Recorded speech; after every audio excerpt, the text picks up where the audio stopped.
A massive matchup between two heavyweights takes center stage. Welcome to SportsWire, I'm Will Catterley. It's always a huge battle in the fall when two programs butt heads with championship pedigrees, and it's even more impressive when one of them has the next man up, when they have to start the backup quarterback of said team. Of course, I'm talking about guys volleyball, and of course, it's Deep Run versus Glen Allen. Both teams have won plenty of regional and state titles. And in 2025, the Wildcats and Jags came into Tuesday night's contest with only one loss, and that was Deep Run against the Jaguars the first go-around. This time, at Glen Allen, the Jags look to repeat that win, but if they were to succeed, they'd have to do it with their backup setters, who is like the quarterback of your volleyball team, because after all, they make all the main passes. So to Glen Allen High School we go. Jags taking on head coach Kevin Pond and the Deep Run Wildcats for the second time. The first time they met, they won in 4 sets, 3 sets to 1. Deep Run not wanting to have any of that happen. Setting it up, knocking it down. For the kill was number 6, Ciprian Shakalo.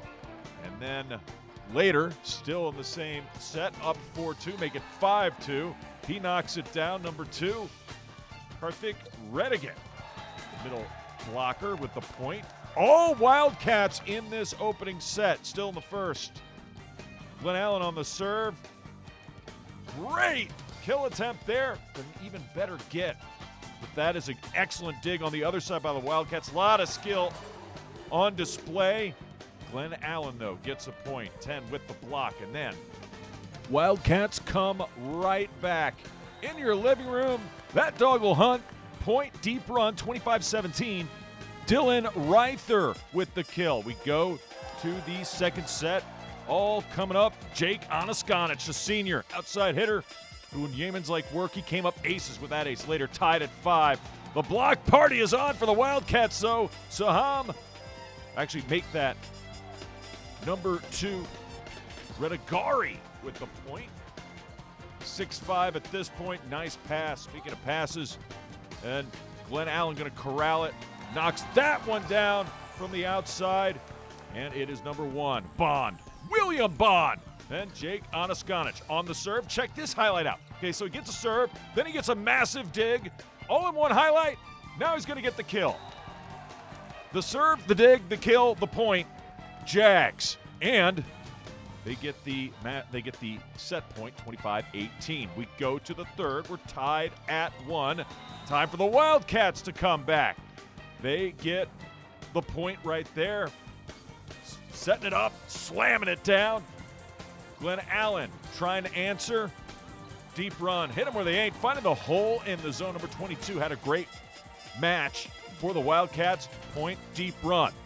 This set looked like it was going to go the way of Deep Run, and in your living room, absolutely destroys that ball. Connor Merrick, he also had a great night for the Wildcats. Want more Deep Run? You got it. Looks like they're going to take the decisive 2-1 advantage, and they do just that, 25-18. So, first one of 3 sets wins. Glen Allen going to really have to lace up those bootstraps, pull themselves up, and come back if they're going to come back in this one and win it. 20-19. We go to the third. Gets the kill right there. Number 9 doing the honors with the point. Then, just trying to send this to a 5th defining set. Anaskanic setting it up. Wildcats coming right back, getting the point on the outside. Number 4 doing the honors there was Tyler Geru. But Jags had answers. So did Jake Anaskanic. He gets the point there. Then later on the serve, 23-21, getting the point. Let's go, he says. Number 13 doing Yemen's-like work up there. 25-21. Jags win it. We go to the 5th and final set. Knocking it down with the point, number 9. First one to 15, you got to win by 2. Wildcats come right back. Glen Allen scored the first 3, then the Wildcats scored 2 or 3, and back and forth we go. 14-13. Jake Anaskanic says, game, set, point, match. Glen Allen and the Jags winning a thriller, 3-2. They sweep Deep Run in the regular season. Glen Allen 3, Deep Run 2, your final. Well, the last point, I'll tell you about that. That felt awesome. That was really nice. Perfect set. Love it. And then about the team, staying composed, just keeping everybody together, eye contact, giving positive feedback about each point. It really helps the team come together and win that game. To the gridiron we go. Speaking of massive matchups, Dinwiddie coming to the land of the Springers. Dinwiddie, Highland Springs on a football Friday? You kidding me? This is a clash of titans right from the opening kickoff. And check out what happens on the opening kickoff, because everything was coming up Springs. Okay, number 2 with the return, but he lost the football. Johnny on the spot are the Springs. Malik Bullock. It's a house call. Takes it all the way back for pay dirt and the touchdown. Highland Springs with a 6-0 lead. You know what? They'd even go for 2 and make it. Eric Bird is a word, was a word, and will always be the word. 2-point conversion good, 8-0 Highland Springs. 12 seconds off the clock to start this one. Later in the first, more from the Springs. Quarterback, a little read option works wonders. Antoine Richardson, first down. And inside the 35-yard line of Dinwiddie, and they would keep it on the ground and pound. Jalen Padmore, you want more? We got more. Springers want a whole lot more. That would lead to a touchdown. 14-0 Highland Springs with 3:37 to go in the first. So here comes Dinwiddie to punt.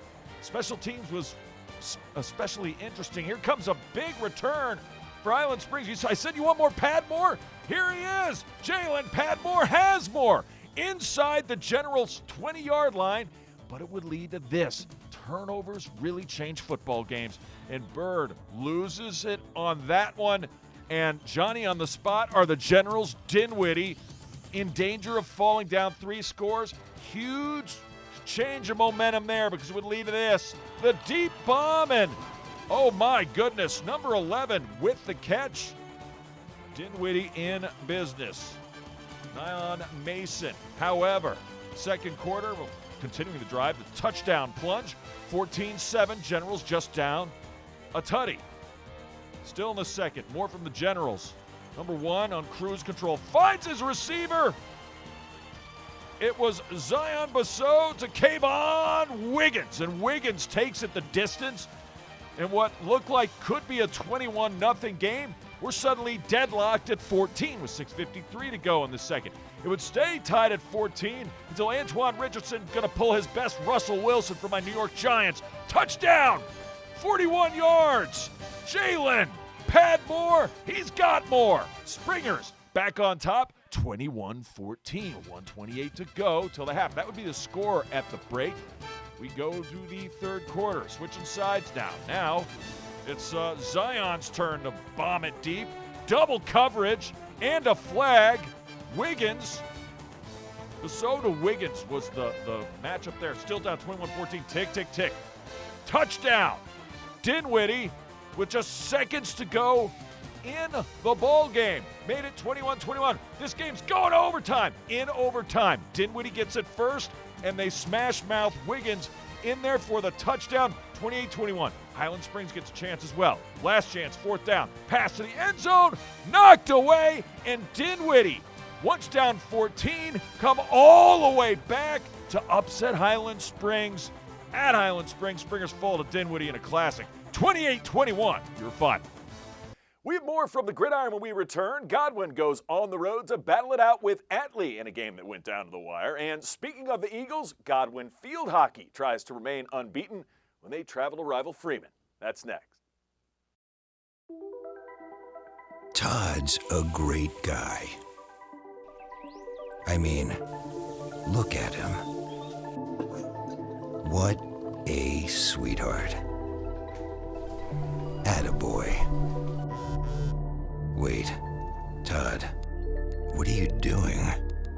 How totally selfish and un-Todd-like of you. Come on, Todd. Come on, man. Welcome back to SportsWire. Godwin Eagles on the road, taking on Atlee. The Raiders, 0-2. Raiders, 1-1. Godwin Eagles. First quarter, Atlee driving. Godwin playing defense and stopping the Raiders on a fourth down. They had a pretty good drive going, but Godwin takes over, and this is a rollout Nice looking pass. Number 5, Luke Roberts connects to his receiver, Kane Southworth. And then this man on the ground, phenomenal. Konstantinos Cavanes, touchdown Eagles. Fly Eagles fly, the high school version in red and white. Nice run by Cavanes, and Eagles looking good, up 7-0. Atlee, second quarter, same score.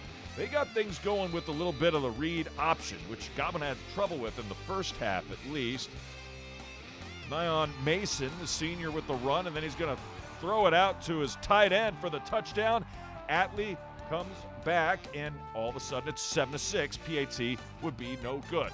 Later, special teams doomed Godwin. This was a snap that went over the punter's head. They missed the face mask, by the way. It goes for a safety, though, so Atlee gets 2 points and the football. Now they're up 8-7, and now they're going to hand the football off. Easy squeezy lemon peasy. Touchdown, Raiders. And suddenly, Atlee jumps out to a pretty good lead here, 16-7 with 3:17 to go in the second. Raiders back with the football again. Atlee looking for more, and they got more. Round the left side, number 6 doing the honors, and he is deep in Godwin territory. Would lead to this.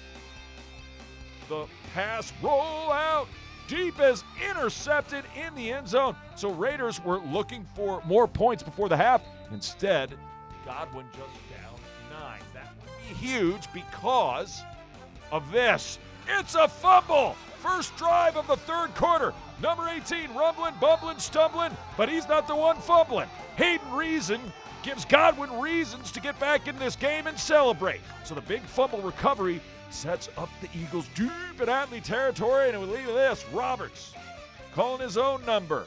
Luke inside the Atlee 5, and then hand it off to Konstantinos Cavanes, his second touchdown of the evening.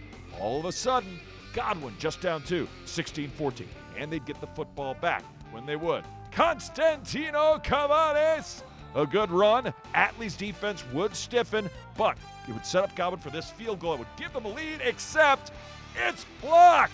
And not only does Atlee block it, I'm telling you, the special teams are a killer for Godwin. Not only do they block it, they return it all the way for a touchdown. The Raiders go from giving up 3 and being down 17-16 to blocking the field goal and taking it back for 6 themselves. That's a 10-point swing. So now Atlee's back up. Godwin is pretty much done, right? Wrong, you don't know Godwin football. Luke Roberts, on the right side with a block, making people miss. All effort right there. We go to the fourth, same drive. Here come the Eagles again. Konstantinos Cavanes. That's a touchdown. Not 1, not 2, but 3 scores. 23-21. Godwin gets a football late. Under 3 minutes to go. Tick, tick, tick. Run up the middle, number 26. Braylon Miller-Powell. Then tick, tick, tick. Braylon Miller-Powell. Want more Miller-Powell? You got him. Tick, tick, tick, though. Godwin gets over midfield, but then 4th down. Roberts to his receiver. Ooh, he gets hit hard. Looking for the flag, Noah Wilborn. No laundry on the field, and Atlee survives the Godwin comeback scare. They get the win. 23-21 is your final.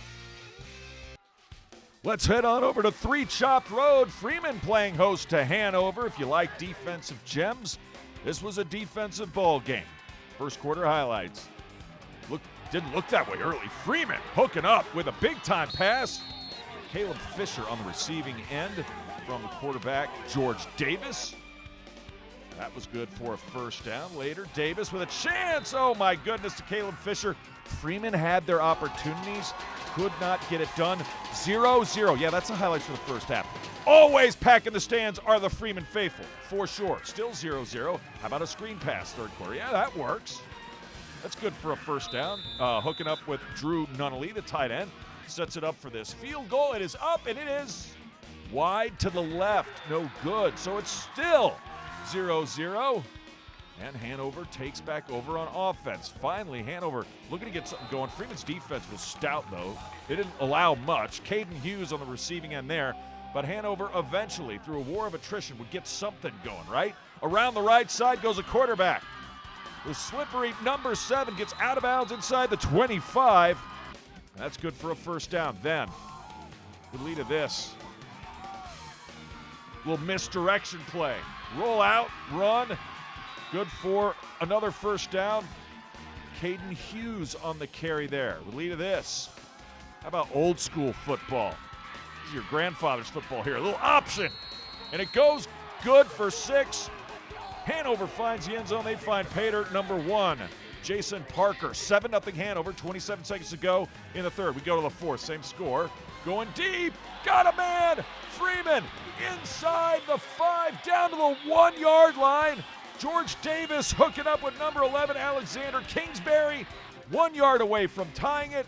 And they're going to run it in, except they're going to fumble the football into the end zone, and Hanover jumps on it. So the Hawks somehow still lead 7-0. Freeman still down 7-0. Waning seconds. Tick, tick, tick. Davis going deep. Got a man. Broken up at the last second, and the Hawks earn a tough one. Freeman going to look back and see some missed opportunities. Hanover gets it done, though. 7-0. You're fine. So maybe it wasn't the greatest Friday night for Godwin in Freeman football, so let's let them settle it on the field hockey turf. How about this? Godwin undefeated going in against a very good Freeman side. And one thing Godwin does really well, first quarter highlights, is they keep the ball in your zone, in the attacking half, and they're very good at corners like right here. She shoots, she scores! Godwin tallies one early. Number 9 doing the honors, Caroline McIntosh. And McIntosh makes that one count. It's 1-0 Eagles. Well, it really was over 10 minutes ago, but they didn't put the score up until like 30 seconds later. So under 10 to go. Freeman with a chance later in the first. And Godwin doesn't give up that many chances, so you got to take advantage. Freeman knocking it through, just goes wide off the deflection. No harm, no foul. But still in the first, more from the Mavs. Another chance. This one going to be centered, but that one gets knocked away by the defender. 1-0 Godwin after 1. We go to the second quarter. Godwin on the corner again. You know what this means. It means they're going to have a great opportunity to score. Pass inside, firing, just goes wide. Freeman dodges opportunity by Godwin right there. But the Eagles, as they have done so far all season, would keep the pressure on. In the attacking half, here they come again. This time, Eagles going to find the centering pass and the patience by number 8. Can't get it to go, can't get it to go, then fires, finds it back to net. She shoots, she scores. Mia Fairman fairly puts that one in the back of the net for the goal. Godwin now up 2-0. It looked like the Eagles were going to, pretty much dominate this, especially after this corner. The pass, and then shooting and scoring with the deflection. And the Eagles tally another one. Not sure if it was deflected or if it went in on that shot. Number 9, Caroline McIntosh, looking like she's scored the goal. That would be her second of the night if it's confirmed. Either way, it's a goal. It's 3-0 Godwin and looking for more. Nice job by the keeper for Freeman to keep it at 3-0. And really, after this moment, I think Freeman kind of outplayed Godwin. They got back into this one. They get out of harm's way there. It'd be 3-0 at the half. Second half, though, Freeman played a much more level game, and they created opportunities like this one. Inside, off the keeper, number 3 is going to keep it going. She shoots, she scores! Off the deflection, and Freeman is on the board, number 10.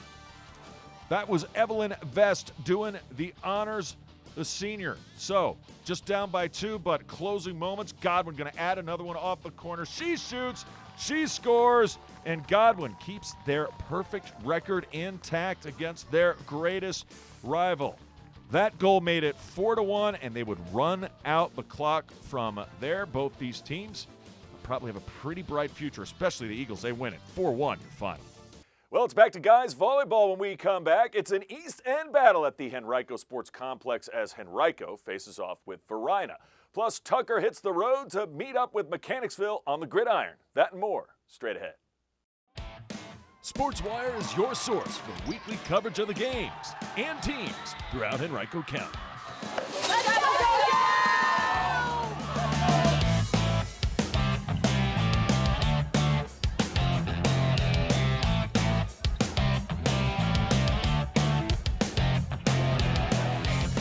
Exciting highlights.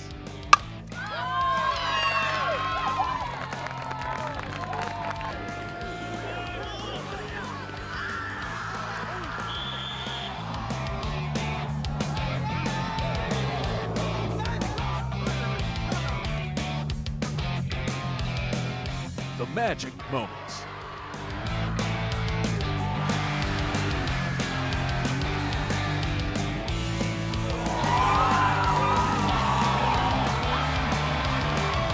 And you get to see it all by watching SportsWire. But since we can't be everywhere, we thought we'd ask for your help. Anytime you get some exciting video or pics, share it with us. Come on now! So we can share it with everyone. SportsWire, where high school sports are always the top story. Welcome back to SportsWire. It's time to open up the Fan Video Vault. That's right, these videos come from Varina at Varina Athletics and at Varina Football. Sends us highlights from IC Norcom. Caleb Weish hooks up with Sir Paul Cheeks, who gets cheeky and finds his way to pay dirt. Weish threw for 2 touchdowns, and he ran for 2 more as the Blue Devils took down IC Norcom 58-0. Blue Devils are now 2-1.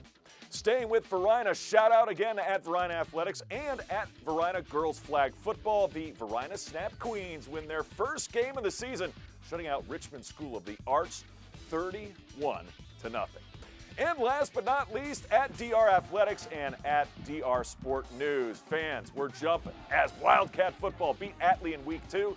And that gives the cheerleaders more than something to cheer about. Yes, they'd lose to Lake Taylor in their last game, but still 2-1 to start the season.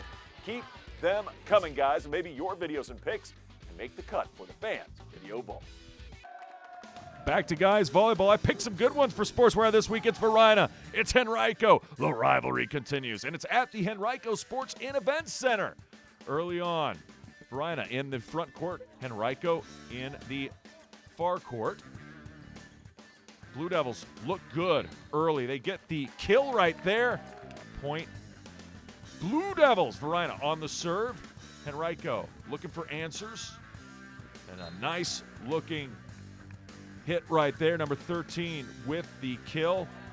Back and forth. Much like Glen Allen and Deep Run, this one had a similar feel in terms of talent and momentum. And in volleyball, it changes very quickly, as did this one. From set to set, match to match, that point, knocking it down for the Blue Devils. They won the first one, 25-18. We go to the second set. Guess what? Then Henrico got hot, especially from service. Couple of aces. Number 5, put the biscuit in the basket, hit them where they ain't, getting the point. Varina looking for answers in the second. Henrico with the early lead, and then setting it up and knocking it down. Good for the point. Henrico feeling it in the second set. Nobody wants to fall down 2-0 when it's best out of 5, right? Point Varina. They would come back and make Henrico earn this one, but Henrico would. 25-19. So we're tied at 1. We go to the third set. Henrico looking to keep that momentum going. Varina has other plans, somehow keeping that alive. Really well done. And, yeah, they earned that point. Good team point for Varina. Later on the serve. Blue Devils looking for that 2-1 advantage. They have the advantage in the third set. Setting it up and knocking it down. Point number 10. Doing it right there. And then on the serve, Varina. There were times where they just looked like they could not be stopped. And again, the Blue Devils dominant in the third set to potentially take a 2-1 lead. That would help. Off the block and deflection. Well done. Well executed. 25-20. Henrico down 2-1. Now they got to come back to earn it. The Blue Devils wanted to do just what we are thinking about. In your living room, look out. Well done. Number 23 with the point on that one. And then Henrico still not finished. Great passes lead to that. Leads to the volleyball hitting you in the camera and in the shoulder. But good point for the green and gold. So Henrico dominant in the fourth. Because otherwise they're going home. Warriors off the deflection. That kill is good. 25-20. So we go to the fifth and final set. First one to 15. Once again, you got to win by 2. Varina, Henrico. Which East End behemoth will get it done? Off the block, point, Warriors. And then Henrico on the serve. They jumped out to a quick lead in this fifth and final set. And usually that favors the aggressor and the leader. And the point hit them where they aren't. 4-game set match. And the Warriors win this one in an East End Classic. 3-2, your final. Back to the gridiron we go. Mechanicsville is where we're at for Tucker and Mechanicsville Mustangs doing their best work to take care of business with a turnover at home. That would lead to this. Early action deep in their own territory was Tucker, so it would set up for this. Easy squeezy, lemon peasy touchdown, number 8 doing the honors. Brennan Ball with a touchdown run, about 12 yards out, 7-0 Mustangs. Now, next quarter, Mechanicsville still up, looking for more. Their running game really had this going. Ball's second touchdown of the day. They would eventually have a 26-6 lead. Tucker did have a kick return for a touchdown. Otherwise, special teams went the way of the Mustangs. Check out this punt, and then watch the return, and then watch the hit. Boom! Tough acted, tenacted, and the fumble. Tigers. Big hit, big play, big fumble recovery. They also had some plays in the passing game, even though things maybe not working out for a scoreboard perspective. Nice throw and catch. Number 2 doing the honors right there. That would be Kevin Jones, but unfortunately, the next time they go to the air, this time it's picked off. Mechanicsville going to bring it back. Number 10, Jermaine Broadus will broadly take it back for a pick 6. That would make it 33-6. Mechanicsville would add a couple scores late, and the Mustangs, yeah, here comes one of them right here. Another touchdown run. Number 8, Brendan Ball was running all over the place in this one. At least 3 tutties for Ball on this Friday night in Mechanicsville. They get their first win of the year. 46-6 is your final. They win it over J.R. Tucker. Other scores. Glen Allen goes on the road. They paced Patrick Henry. 34-7. Lake Taylor deals deep run. Their first loss. 39-7. And as you saw from our fan vault video, Varina 58-0 over Norcom.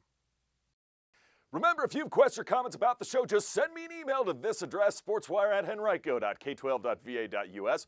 Follow us on X, follow us on Instagram, and watch episodes on YouTube. I can't wait to see you next time on Sportswire.